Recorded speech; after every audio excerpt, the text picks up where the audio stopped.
If I had to describe USC's weekend with a movie title, I'd probably have to go with The Good, The Bad, and The Ugly.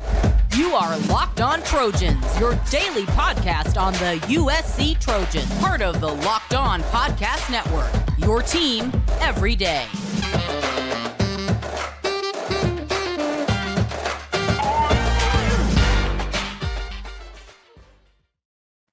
Fight on, everyone. I am your host, Mark Hulkin, and thank you for making Locked On USC your first listen every day. Whether you're watching on YouTube or, again, wherever you like to download your podcast, we are free. And I want to thank you so much for coming along for the ride. I hope you're enjoying the show as much as I am. If you are watching on YouTube and you see that red subscribe button and you haven't done it already, hit it. It means a lot. And to those of you who already have, much appreciation. Thanks again. And as always, you can follow me at Twitter at Mark Culkin, MarkKulkin. It might be a good week to follow me as well. It's rivalry week. USC will be taking on the UCLA Bruins, and I like to have some fun with those guys. So check it out. I might be in the mood for a little trolling, a little snack talk. We'll see how it goes.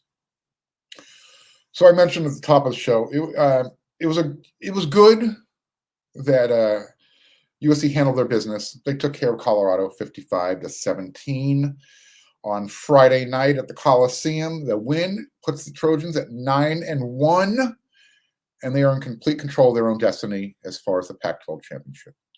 Win on Saturday against the Bruins, they're in the championship game. It's that simple. However, it was also a bad night, at least as far as the Trojan team is concerned. They lost their heart, their soul, the team voice. Travis Dye, he's out for the season with a leg injury. I'm sure everybody is aware of this by now. It was a tough thing to watch.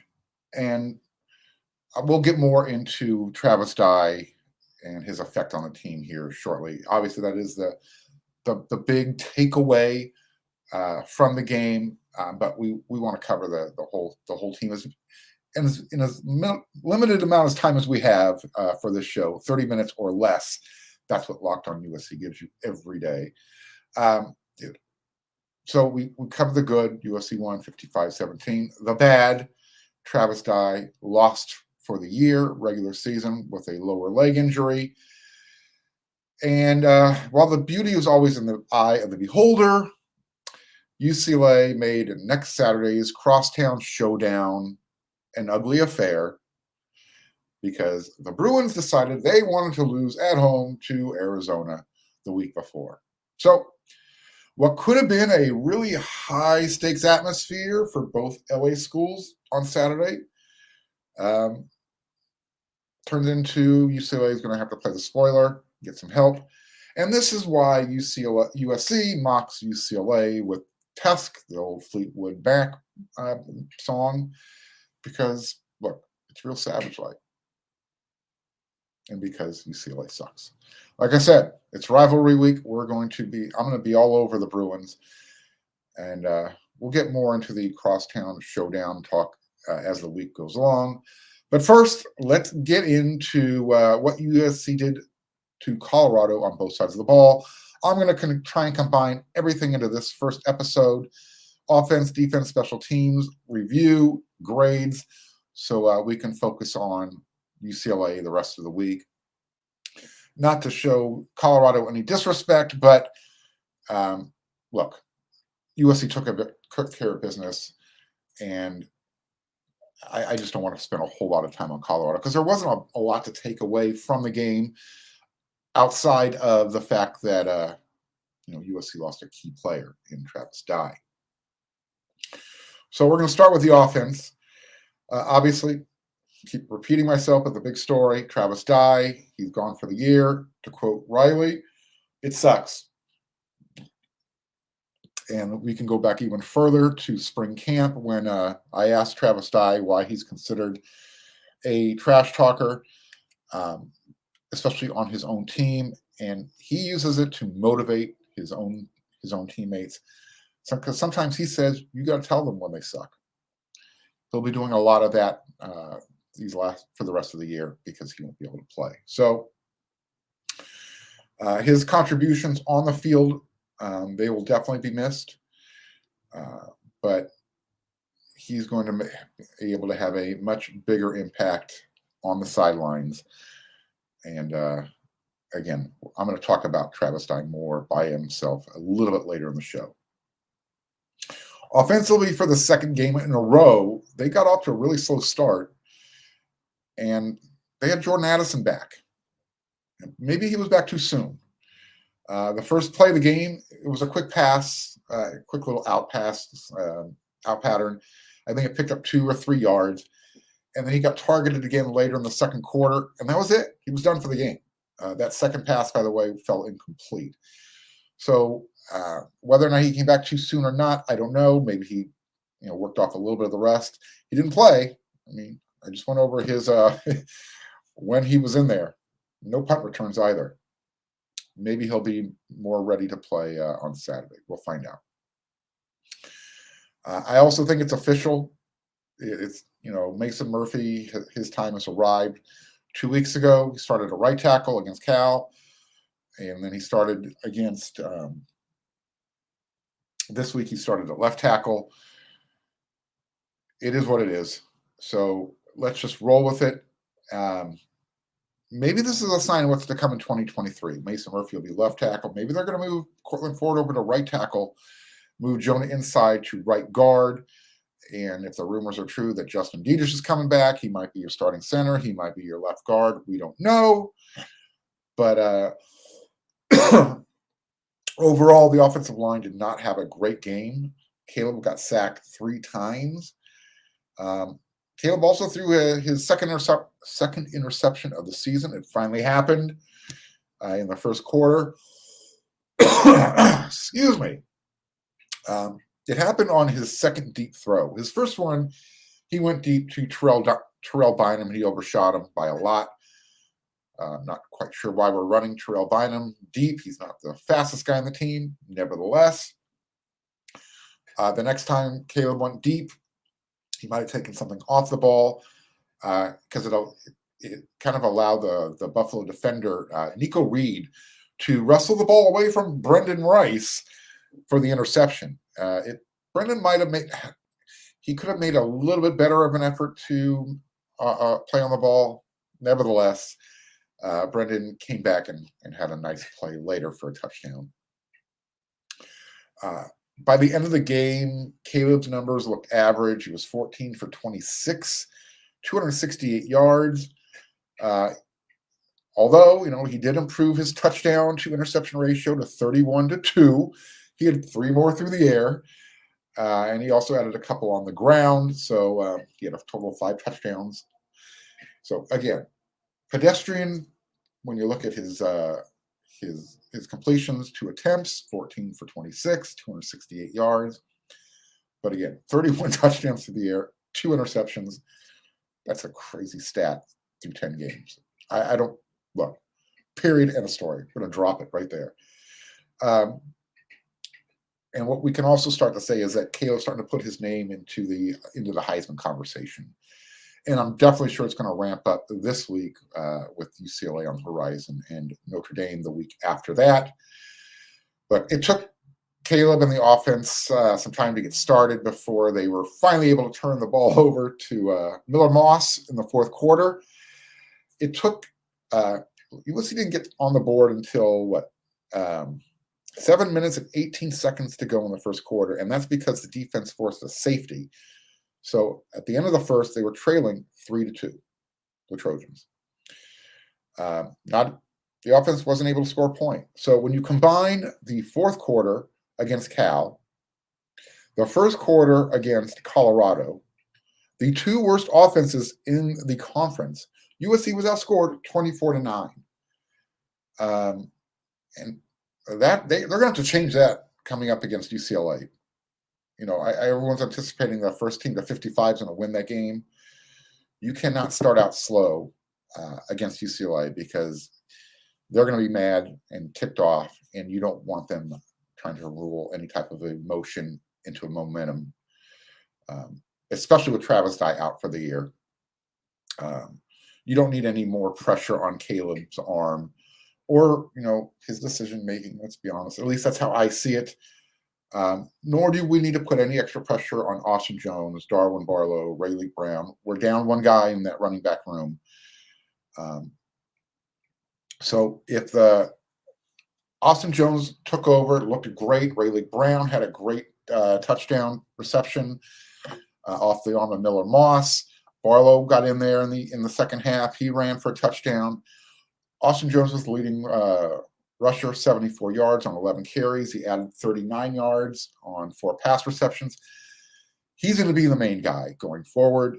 And, Travis told us before, no blocky, no rocky. That's what it's going to come down to. Pass protection. It's going to be vital. So I have a feeling that Austin Jones will be that guy in the end to get things going. And look, in the end, USC, they were able to put up 55 points, over 500 yards of offense. The backups got to play pretty much the entire fourth quarter. Miller Moss led the team on 2 touchdown drives. It was 41-10 when he entered the game. Rayleigh Brown got a touchdown. I mentioned him, Darwin Barlow. And then, all things considered, overall, I'm going to give the offense a B-. When you think about, again, they lost a key integral player, the heart, the soul. Offensive line, Andrew Voorhees had to leave the game early. He's dealing with he's been dealing with an injury all year. So with the jumbling around with the offensive line, the loss of Travis Dye, trying to stay motivated against Colorado and not looking ahead as much as they did to UCLA, I'm just going to go ahead and give the offense a B-. And I'm saying that they scored 55 points. They could have scored a lot more had they been better prepared and more focused and more disciplined. So maybe they need another team movie night, watch Die Hard, see what it takes when the odds are stacked against you, using that as maybe another form of motivation. Look, the offense, they still have a lot more upside, even with the loss of Dye. And on defense, one player was starting to show his upside. And we're going to talk about that in the next segment here. But this episode is brought to you by Upside. Look, inflation has us all thinking about different ways to cut back. I only drive when necessary because gas prices in California, they are just ridiculously stupid high, and you can't get away from it. I don't care what anybody tells you, they're not coming down. So whether it's driving less and dining out less or buying less from the grocery store, we can all agree there's nothing fun about the word less. That's why I started using Upside. Upside is an incredible app for anyone who buys gas, groceries, or dines out. I do all of the above. With Upside, I don't have to cut back because I get cash back on every purchase. Now, you won't have to cut back because you can earn cash back on essentials like gas, groceries, and dining out too. Here's how. Go ahead and get started. Download the free Upside app and use my promo code LOCKED. You'll get $5 or more cash back on your first purchase of $10 or more. Next, claim an offer for whatever you're buying on Upside. Then, check in at the business, pay as usual with your credit card or your debit card, and you're going to get paid. And in comparison to credit card rewards or loyalty programs, you can earn up to 3 times more cash back with Upside. Upside users are earning more than $1 million every week. That's probably why they have a 4.8 star rating on the App Store. So head on over there, use my promo code LOCKED, and start earning money with Upside. That's promo code LOCKED. Okay. Thanks again for making Locked On USC your first listen today. For your second listen, check out Locked On Sports Today. From the games that matter the most to the biggest stories in sports, go beyond the scoreboard and behind the scenes with the local experts and insights only Locked On can provide. Locked On Sports Today, available on this app, YouTube, and wherever you get your podcast. All right, so defensively, I'm not sure how much we learned about any improvements the defense may have or may not have made against Colorado. Here's what we know: they held them. They held the Buffaloes to 17 points. They held them to 260 yards of offense, 14 total first downs on the game. That's not bad, right? And the Buffalo's last touchdown, it actually came when the USC had emptied the bench in the fourth quarter. So, yeah, the final score says 55-17. The starters and the backups, when they were rotating in for the first 45 minutes, they gave up 10 points. Not bad. Again, it's Colorado, not a great offense. It's being polite, the worst in the conference, one of the worst in the country. But, they did what they were supposed to, right? They gave up the early 3 points when USC trailed at the end of the first quarter, 3-2. They got the job done after that. Zamarian Gordon, backup safety. He tied for the team lead in tackles with 6. He got all those in the fourth quarter, I believe. Tuasivi Nomura, he started the game at middle linebacker, and he was the other game high in tackles with 6. So last week, Nomura had the weird stat of the night. We're going to stay in the middle of the defense. Again, the weird stat of the night belongs to Stanley Taufo. He had a fumble recovery, and he played a ton, but he had nothing else to show for it on the stat line. Not even a half a tackle. And when you consider how much Colorado ran the ball, that's just weird. It's just a bizarre stat to have a nose tackle not be involved in at least a half a tackle. Look, Johnny on the spot, Stanley on the spot, recovered the fumble, but defensive line has got to do better, and they're going to be up against it this Saturday against UCLA in their running game. Zach Charbonnet, big, strong, powerful. He does not go down on first contact or with an arm. So Alex Grinch defense, they're going to have to work hard this week and be prepared for Saturday. Because Chip Kelly, UCLA's defense might not be anything to gloat about, but offensively they can move the ball, they can score points. However, Arizona show that they can be stopped. Defensively, USC was still without Eric Gentry on Friday night. Hopefully, he's going to be ready because, again, he's going to be needed to contain DTR, Dorian Thompson-Robinson, UCLA's quarterback. You're going to need Eric's ability to tackle in space. It looked like when I was watching him pregame, he didn't suit up. They weren't going to play him on Friday, but he's moving much better. Again, I'm just using my keen observational eye from staying at a Holiday Inn. Eric's moving much better. I think he's playing Saturday. They need him to play Saturday. I don't think Eric is going to allow Lincoln Riley to say, you're not playing on Saturday. Kalen Bullock, he got another interception with the fumble recovery from Stanley that gave USC two turnovers against their 1, so they were +1 on the game. They continue to be the plus-minus leader nationally.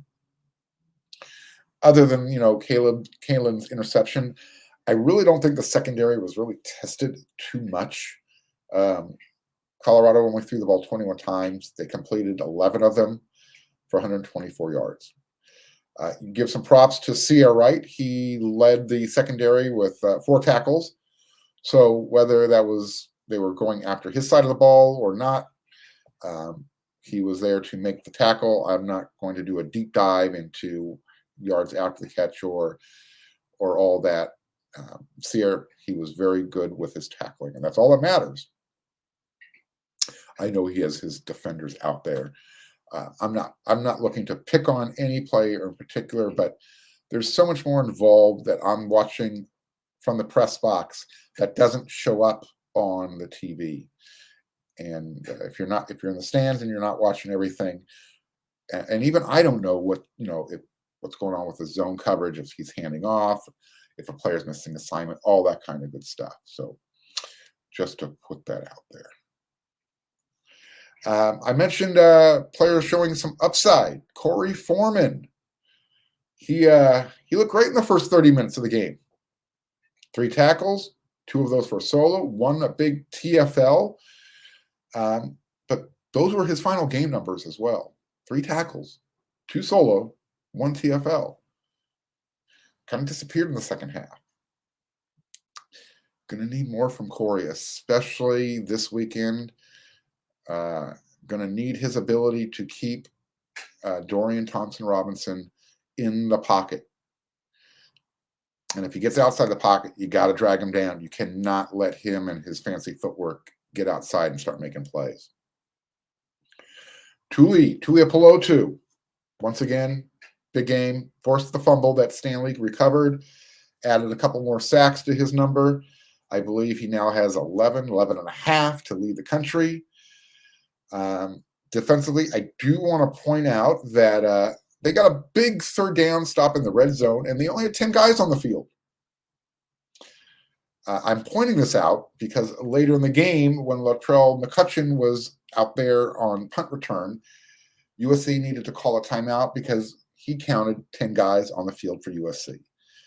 So twice in one game is an issue. That's a regression. That cannot happen.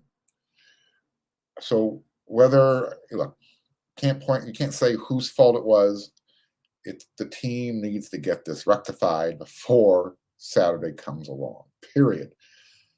You can't be wasting timeouts because you don't have enough guys on the field. The fact that they got the stop against Colorado in the red zone with only 10 guys, very fortunate. Very, very fortunate. The run defense, they gave up 169 yards on the ground. That was on 35 rushing attempts. So they held them to less than a 4-yard rushing average. I thought the tackling was better, but it's going to have to get a lot better against Zach Charbonnet, UCLA running back. And I mentioned if DTR gets in the open field or outside the pocket, it becomes a really big challenge for USC because without Gentry out there, they lack some speed at that second level. They even lack some speed at that first level. This is going to be a really tricky game for Alex Grinch to game plan. Might see a lot more dime, I think, with guys on the field. We'll see. I don't know.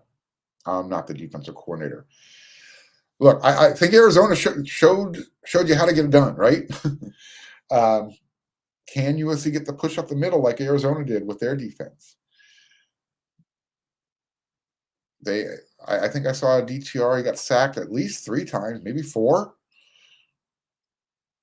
Look, for the defense, I'm going to give you guys a B-. I'm not sure if you weren't motivated because you were playing Colorado.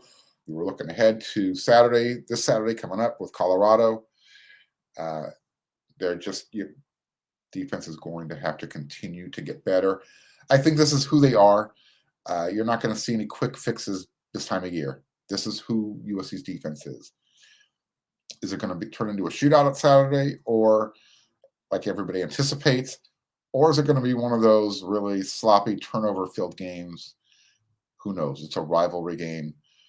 UCLA dropped 62 on USC last year, and that's not going to happen again this year. Or will it? That's coming up. We'll talk about that here in a moment. Quickly, special teams.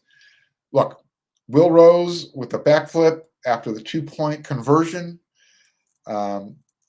Lincoln Riley chose to run that play when USC was in control of the scoreboard. I believe it was 32-6, or I can't. USC had 32 points, 32-10, whatever the score was.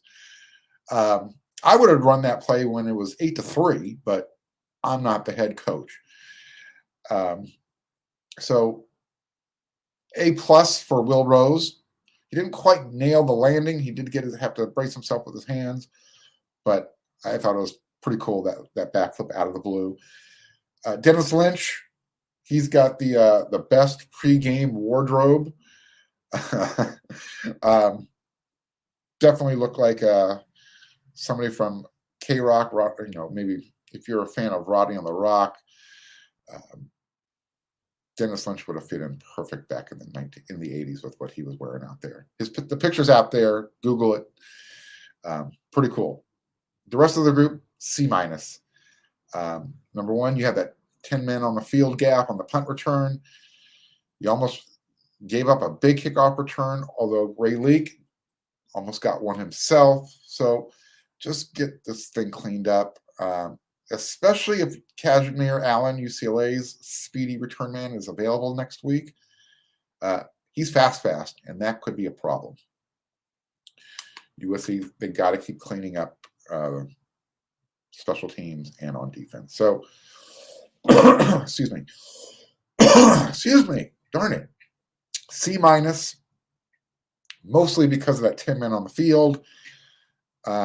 Grade, though, was lifted because of Dennis Lynch and because of Will Rose. Will, I hope you're looking forward to running and getting those ups and downs out of the way that Lincoln alluded to during the post-game press conference. All right, this week's thrilling moment in college football is brought to you by Nissan. The thrilling designs behind the new lineup from Nissan are intended to empower drivers in vehicles as capable as the driver themselves. When I think of unbelievable abilities on the field for this week's thrilling moment, it has to be, I'm going to change this to the most inspirational moment. We've talked about Travis Dye throughout the show. However, with 2:44 remaining in the first half, Travis, he took a handoff, picked up the first down because that's what he does, and then he stayed down. And everyone held their breath. When he was down on the field, in obvious pain, the Coliseum, it went silent. Something was wrong, and a few moments later, the cart was rolling out on the field, and they were taking Travis away. But before he was wheeled away, Travis throwing his victory fingers up to the Coliseum crowd. Every single player on the Trojan team, they were either on a bended knee or standing next to someone with their hand on that person's shoulder who was on bended knee. And even some of the Colorado Buffalo players were on their knees as well. That's how much respect Travis has earned in his time playing college football, starting at Oregon and in less than a year at USC. He has won over everybody's hearts. Travis is just that dude. Caleb might be the poster boy for USC, but look, Travis is the heart. He's the soul. He's that inspirational guy that everybody just looks to make things happen. So look, if Caleb is the Hall of the poster of Hall & Oates, I'm going to say it right now. Travis Dye is Oates. He's got the mustache, right? So they make the perfect combination. You need that soul. Travis Dye, he's got that soul. He's got that mustache. He's not going to play on the field the rest of the season. He'll be on the sidelines.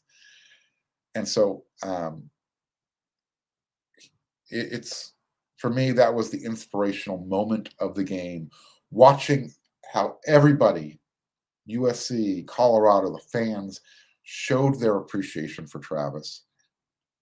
And even I'm getting a little choked up about it. You never want to see a young man end his college career injured. And unfortunately for Travis, that's how it happened. So this segment has been inspired by Travis Dye and the thrilling new designs featured across Nissan's new lineup of vehicles. Pursue what thrills you in the all-new Frontier, Armada, or Pathfinder today, available at nissanusa.com. So it is rivalry week, and the trash talk has already started. And I'm going to get into it as well. So let me turn this down just a little bit. Might be a little loud. But if you can't hear it, or if you can, that's Tusk. UCLA sucks. So, look, the trash talk started by UCLA, and it started from UCLA safety, Mo Hosling, who was asked after their game about replicating last season's 62-33 win over the Trojans.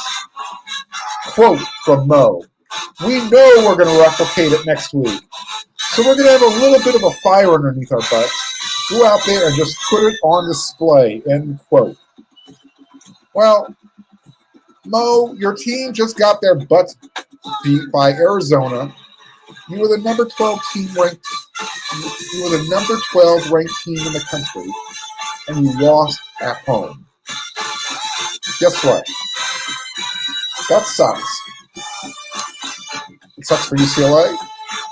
It sucks because the opportunity for USC and UCLA to put LA on the map is out the door. ESPN is taking their game day up to Bozeman, Montana, because UCLA lost at home to Arizona. Look, it was an opportunity for USC and UCLA and the Pac-12 to kind of put a spotlight back on themselves. UCLA does what UCLA does. They lose. So that means they're going to have to play the spoiler. USC, they control their own destiny. They win. They're in the Pac-12 conference championship game, plain and simple. They're going to move up in Tuesday's playoff poll that hasn't been released yet. The AP poll came out. They're number 7. UCLA fell from 9 to number 16 because they lost at home to Arizona. They were 3-6 at the time. Oregon, they lost at home to Washington, so they fell from number 6 to number 12. Notre Dame, they moved up to number 17, although they had to hold on to beat Navy 35-32. So your AP top 10: Georgia 10-0, Ohio State 10-0, Michigan 10-0, TCU at number 4 10-0, Tennessee 9-1, 5. LSU gets the number 6 spot because they looked great, winning at Arkansas 13-10. I hope everybody sensed my sarcasm. USC moves up to number 7, and Utah rounds it out at number 10. Okay, so look, this is USC UCLA week. I'm well over my time allocation. We're running on 33 minutes yet, and I could keep going. We're going to stop, though, because we get locked on USC 5 times a week. This is just episode number 1. I'll be back with another episode, and I'm going to be going in raw all week. It's UCLA week, guys. So until then, everyone, you know what to do. Head on over to wearesc.com. We'll have a bunch of written content for you. And until our next episode of Locked On USC,